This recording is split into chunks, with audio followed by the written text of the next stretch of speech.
ትራምፕ ስለ ሁናቴው ተጠይቀው የሚወሰደው እርምጃ ምን እንደሆነ በቅርቡ ግልጽ እንደሚሆን ገልጸው በቅርቡ ታውቁታላችሁ ብለዋል። በሌላ በኩል ኢራን በኦማን ላይ የተፈጸመውን ጥቃት እኔ ያልፈጸምኩትም ስትል በሀገሪቱ ብዙሃን መገናኛዎች በኩል አስተባብላለች። ሆኖም ኦማን ካለፈው ጀምሮ በተከታታይ የድሮን ጥቃት እየጎበኛት ሲሆን በአንዱ ጥቃት አንድ የውጭ ሀገር ዜጋ ቆስሎ እንደነበር ታውቋል። አሜሪካ ይበልጥ ጠንካራ ጥቃቶች ገና ወደፊት እንደሚመጡ ስታስጠነቅቅ ቴህራን የሆርሙዝ ወሽመጥን በመዝጋት በቀጠናው በሚገኙ የአሜሪካና የአጋሮቿ ተቋማት ላይ ጥቃት በመሰንዘር የአጸፋ እርምጃ እየወሰደች ነው። ግጭቱ በአሁኑ ወቅት ከመደበኛው ወታደራዊ ፍልሚያ ወጥቶ የዲፕሎማሲ ተቋማትንና የዓለም አቀፍ የኤነርጂ ደህንነትን ስጋት ላይ ጥሏል። በኢራን ውስጥ ያለው ሁናቴ እጅግ አሳሳቢ ነው። እስካሁን በአሜሪካና በእስራኤል ጥቃት ሕይወታቸው ያለፈ ሰዎች ቁጥር 787ን ተሻግሯል። በእስራኤል በኩል የተሰነዘረው የቅርብ ጊዜ ጥቃት በቴህራን የሚገኘውን የፕሬዝደንቱን የስራ ቤትና የከፍተኛ ብሔራዊ ደህንነት ምክር ቤት ህንጻን ኢላማ አድርጓል። ይህ እርምጃ እስራኤል የኢራንን የመንግስት መዋቅር በቀጥታ ለመምታትና በእስራኤል አገላለጽ የእባቡን ራስ የመቁረጥ ስልቷን ወደ ከፍተኛ ደረጃ ለማሸጋገር መቁረጧን ያሳየ ነው ተብሏል። የኢራን እስላማዊ አብዮታዊ ዘብ IRGC የአጸፋ ጥቃቱን ወደ ባህረ ሰላጤው ሀገራት አስፍቷል። በሪያድ የሚገኘው የአሜሪካ ኤምባሲ በሁለት ድሮኖች ተመቶ እሳት የተነሳበት ሲሆን በባህሬን የሚገኘው የሼክ ኢሳ የአሜሪካ አየር ኃይል ሰፈርም በ20 ድሮኖችና በ3 ሚሳኤሎች ተመቷል። Breaking news from the Middle East, Iran is ramping up airstrikes around the region in response to US and Israeli attacks. All Americans are being urged to leave the Middle East. The wave of Iranian airstrikes now prompting US embassies in Iraq, Jordan and Bahrain to order non-emergency personnel to leave their የመካከለኛው ምስራቅ ሀገራት ሰማይ በድሮንና በሚሳኤል ጥቃት እየታረሰ ነው። ከአሜሪካ ኤምባሲ እስከ ግዙፍ የነዳጅ ማከማቻዎች እየጋዩ ነው። የዓለምን የነዳጅ አቅርቦት የሚቆጣጠረው የሆርሙዝ ወሽመጥ ተዘግቷል። እስራኤል የኢራንን ፕሬዝደንት ቢሮ ደብድባለች። ትራምፕ በቅርቡ ታውቁታላችሁ ሲሉ ዝተዋል። ጦርነቱ 9 ሀገራትን አዳርሶ ቀጠናውን ወደ ከፋ እልቂት እያመራው ነው። በሳዑዲ አረቢያ መዲና ሪያድ በሚገኘው የአሜሪካ ኤምባሲ ላይ በ2 ድሮኖች ጥቃት ተፈጽሟል። የሳዑዲ መከላከያ ሚኒስቴር ባወጣው መግለጫ መሰረት በጥቃቱ ምክንያት በኤምባሲው ግቢ ውስጥ እሳት ተነስቶ መጠነኛ የንብረት ጉዳት አጋጥሟል። የሮይተርስ ዜና አገልግሎት እንደዘገበው የውጭ ሀገራት ኤምባሲዎች በሚገኙበት የሪያድ የዲፕሎማቲክ መንደር ጥቁር ጢስ ታይቷል። ጥቃቱ በተፈጸመበት ወቅት የኤምባሲው ሕንጻ ባዶ ስለነበር ምንም አይነት የሰው ሕይወት አልጠፋም። የሳዑዲ የአየር መከላከያ ኃይላት ወደ ሰፈሩ ሲምዘገዘጉ የነበሩ 4 ድሮኖችን አክሽፈዋል። በተመሳሳይ በኦማን ዶቆም የንግድ ወደብ በሚገኝ የነዳጅ ማጠራቀሚያ ታንከር ላይ የድሮን ጥቃት ተፈጽሟል። የኦማን መንግስታዊ ዜና አገልግሎት እንደዘገበው በጥቃቱ መጠነኛ የንብረት ጉዳት ቢደርስም በሰው ላይ ግን አንዳች አይነት ነገር አላጋጠመም። እነዚህ ተከታታይ ጥቃቶች አሜሪካና እስራኤል በኢራን ላይ ለሰነዘሩት ወታደራዊ እርምጃ እንዳጸፋ የሚቆጠሩ ናቸው። የአሜሪካ የጦር መሳሪያዎችንና ተቋማትን በሚያስተናግዱ የባህረ ሰላጤው አረብ ሀገራት ላይ ከፍተኛ የደህንነት ስጋት ተፈጥሯል። በተጨማሪ በኦማን የዶቆም የንግድ ወደብና በተባበሩት አረብ ኤምሬቶች ፎጀራህ በሚገኙ የኤነርጂ ተቋማት ላይ የድሮን ጥቃቶች ተፈጽመዋል። ሁኔታው ከቁጥጥር ውጭ እየመጣ መሆኑን ተከትሎ የአሜሪካ የውጭ ጉዳይ ሚኒስቴር በ10 የሚቆጠሩ የመካከለኛው ምስራቅ ሀገራት የሚገኙ ዜጎቹን አሁኑኑ ከቀጠናው ውጡ ሲል አሳስቧል። በባህሬን፣ ኩዌት፣ ካታር፣ ዮርዳኖስና ኢራቅ የሚገኙ አስቸኳይ ካልሆነ በስተቀር ሁሉም የኤምባሲ ሰራተኞች እንዲወጡ ተነግሯቸዋል። በኩዌት የሚገኘው ኤምባሲ ደግሞ ላልተወሰነ ጊዜ ተዘግቷል። ትራምፕ ስለ ቀጣዩ እርምጃ ተጠይቀው በቅርቡ ታውቁታላችሁ የሚል አጭር ማስጠንቀቂያ አሰምተዋል። በሌላ በኩል በሊባኖስ ላይ የሚሰነዘረው የእስራኤል ጥቃት መጠነ ሰፊ የሰው ልጅ ስደት አስከትሏል። እስካሁን ቢያንስ 11,000 የሚሆኑ ሊባኖሳውያን ጥቃቱን በመሸሽ ወደ ሶሪያ ድንበር መሻገራቸው ተሰምቷል። በኩዌት ሰማይ ላይ ደግሞ 3 የአሜሪካ F-15 ተዋጊ ጀቶች በኩዌት የአየር መከላከያ ኃይላት በደረሰ የስህተት ጥቃት ፍሬንድሊ ፋየር በሚሉት ማለት ነው መከስከሳቸው ታውቋል። 6ቱም የበረራ አባላት በሰላም በፓራሹት ወርደው አሁን በሕክምና ክትትል ላይ ይገኛሉ። በሌላ በኩል ኢራንን የሚደግፈው ሄዝቦላ በሰሜን እስራኤል በሚገኙ ወታደራዊ ካምፖች ሌሊቱን የሚሳኤል ጥቃቶች ፈጽሟል።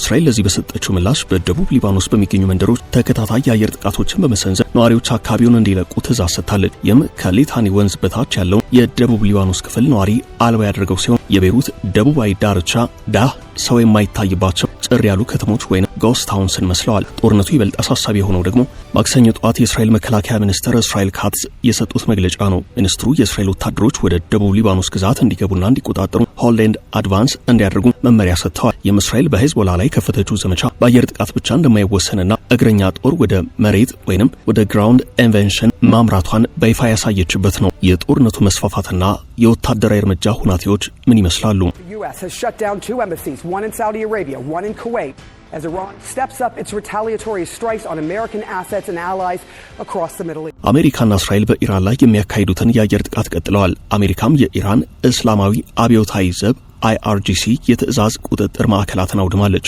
መጀመሪያ በኢራን በአሜሪካና በእስራኤል መካከል የተጀመረው ጦርነት አዳዲስ ግንባሮች በየቀኑ እየተከፈቱበት በከፍተኛ ፍጥነት ወደ ቀጠናዊ ግጭት ተቀይሯል።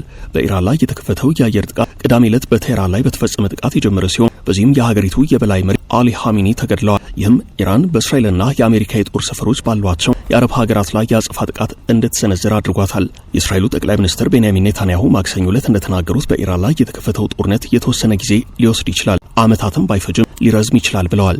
ይህ ማብቂያ የሌለው ጦርነት አይደለም ሲሉ ለፎክስ ኒውስ ተናግረዋል። የጦርነቱን እርዝማኔ በተመለከተ የተደበላለቁ መረጃዎች ይወጣሉ። የአሜሪካው ፕሬዚደንት ዶናልድ ትራምፕ ጦርነቱ መጀመሪያ ከታቀደለት አንድ ወር በጣም ረጅም ጊዜ ሊወስድ እንደሚችል ሰኞ ዕለት ተናግረዋል። የአሜሪካ መከላከያ ሚኒስትር ፔት ሄግሴት አንዳንድ ባለስልጣናትን ጨምሮ የአሜሪካ እግረኛ ጦር ወደ ኢራን ስለማስገባት ሐሳብ ፍንጭ ሰጥተዋል። ሆኖም ተንታኞች የኢራንን ሰፊ ተራራማ መልክዓ ምድር ለጦር እንቅስቃሴ እንቅፋት እንደሚሆን ተናግረዋል። የውጭ ጉዳይ ሚኒስትሩ ማርክ ሩቢዮ ደግሞ ከባዱ ጥቃት ገና ወደፊት ይመጣል ብለዋል። ሌሎች ባለስልጣናትም በኢራን ላይ የታቀደው ዘመቻ እስካሁን ከታሰበው በላይ እጅግ የከፋ ስለመሆኑ ፍንጭ እየሰጡ ነው።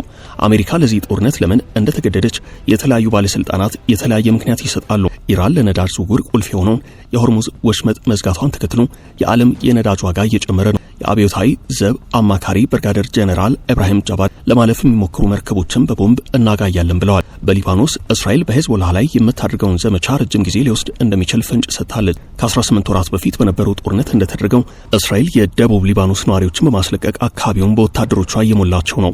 ሆኖም ሄዝቦላህ ምን አይነት የመከላከል አቅም እንደሚኖረው ግልጽ አይደለም። እስራኤል ላለፉት 2 ዓመታት በየቀኑ ፈጸመችው የአየር ጥቃት የቡድኑን አቅም ግን አዳክማለች ተብሎ ይገመታል። ባለፉት 2 ቀናት እስራኤል የሄዝቦላህን የደህንነት ኃላፊ ሁሴን ማክሌድን ጨምሮ ከፍተኛ መሪዎችን ገድላለች። እስራኤል የሄዝቦላህን የፋይናንስ አቅም አልቃርድ አልሐሰን የፖለቲካ ቢሮ አባላትን የአልመናር ቴሌቪዥን ህንፃን ኢላማ አድርጋለች። የሰብአዊ መብት ተሟጋቾች ወታደራዊ ያልሆኑ ተቋማትን መምታት ህገወጥ ነው ብለዋል። እስካሁን በእስራኤል የአየር ጥቃት በሊባኖስ 52 ሰዎች ሲገደሉ 29000 የሚሆኑት ተፈናቅለዋል። ሄዝቦላ በሰሜን እስራኤል የሚገኙ የአየር ኃይል ጣቢያዎችንና በጎላን ኮረብታማ ስፍራዎች የሚገኙ ወታደራዊ ካምፖችን መምታቱን ተናግሯል።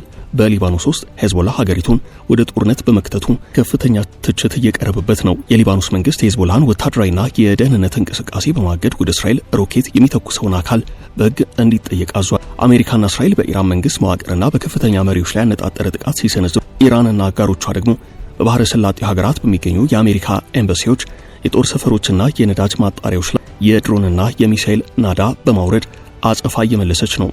ሰሞንኛው ጦርነት የሆርሙዝ ወሽመጥ መዘጋትን ተከትሎ ዓለም አቀፍ የኢኮኖሚ ቀውስ ያስከትላል የሚል ስጋት ከወዲሁ እየታየ ሲሆን በተለይ በአውሮፓ ያለውን የኤነርጂ አቅርቦት ከወዲሁ እያስተጓጎለው ነው። የጦርነቱ ግብም ከኒውክሌር መርሃ ግብር መክታት እስከ መንግስት ለውጥ ሊዘልቅ እንደሚችልና ይህም የተወሰኑ ጊዜያትን ያህል ግጭቱ እንደሚቀጥል የሚጠቁም ነው። በመሃል ግን በእስራኤልና በአሜሪካ መካከል በነበረው ጥምር የቴህራን እርምጃ ላይ ማንም አላማከረንም ያሉት የአውሮፓ ሀገራት አንድም ዜጎቻቸውን ከዚህ ጦርነት ቀጠና ለማስወጣት ሌላም ደግሞ በሰሞንኛው ግጭት ሳቢያ የተቀሰቀሰውን የነዳጅ አቅርቦት ችግር ምክንያት በማድረግ የኢኮኖሚ ቀውሱ አስፈሪ ሆኖ የመጣባቸው ይገኛል። ሩቢዮ አሜሪካ ለዚህ ጦርነት የተገደደችው በእስራኤል ምክንያት እንደሆነ ገልጸው እስራኤል እርምጃ እንደምትወስድ እናውቅ ነበር፣ ይህም በአሜሪካ ኃይላት ላይ ጥቃት እንደሚቀሰቅስ ተረድተናል። ስለዚህ ጥቃቱ ሳይሰነዘርብን ቀድመን እርምጃ ካልወሰድ ከፍተኛ ጉዳት ይደርስብናል ብለን አምነናል ብለዋል። ትራምፕ በበኩላቸው አንዳንዴ ግባቸው በኢራን መንግስት መለወጥ እንደሆነ፣ ሌላ ጊዜ ደግሞ ኢራን የኒውክሌር መሳሪያ እንዳታገኝና የሚሳኤል መርሃ ግብሯን ለመክታት እንደሆነ ይናገራሉ። ኢራን ግን የኒውክሌር መሳሪያ ያበለጸው አይደለም በማለት በተደጋጋሚ አስተባብላለች። ኔታንያሁ ግባቸው በግልጽ ሲያስረዱ ደግሞ አሜሪካና እስራኤል የኢራን ህዝብ መንግስቱ እንዲገለበጥ ሁናቴዎችን እያመቻቹ እንደሆነ ተናግረዋል። የእስራኤል ተንታኞች እንደሚሉት ይህ በኢራን ላይ የተከፈተው ዘመቻ ለኔታንያሁ ጥሩ አጋጣሚ ፈጠረላቸውና ከምርጫ በፊት የነበራቸውን ደካማ ተቀባይነት የሚያሻሽልላቸው ነው። በኢራን ውስጥ ሌሊቱን ሙሉ ፍንዳታዎች ተሰምተዋል። በተለይም በዋና ከተማ ቴህራን የአሜሪካና እስራኤል ዘመቻ ቀጥሏል። በጥቃቱ የሞቱ ሰዎች ቁጥር ከ500 እስከ 1500 ተገምቷል። ይህም በደቡብ ኢራን በአንደኛ ደረጃ ልጃገረዶች ትምህርት ቤት ላይ በተፈጸመ ጥቃት የተገደሉትን 165 ሰዎች ይጨምራል። ኢራን ወደ እስራኤል የሚሳኤል ጥቃቶችን የሰነዘረች ቢሆንም አብዛኞቹ በመከላከያ ዘዴዎች መክነዋል። ጥቂት ሚሳኤሎች መከላከያውን ሰብሮ በመግባት በእስራኤል 11 ሰዎችን ገድለዋል። አሜሪካ በኩዌት ሰፈር ላይ በነበሩ 6 ወታደሮቿ ላይ የሞት አደጋ መድረሱን አምናለች። ኢራን በባህረ ሰላጤው ሀገራት የኤነርጂ ተቋማት ላይ ሰነዘረችው ጥቃት ሀገራቱን ሽባ አድርጓቸዋል። ካታር ትልቁን የተፈጥሮ ጋዝ ማምረቻዋን ስታቆም፣ ሳዑዲ አረቢያ የራስ ታኖራ የነዳጅ ማጣሪያን ስራ አቋርጣለች ተብሏል።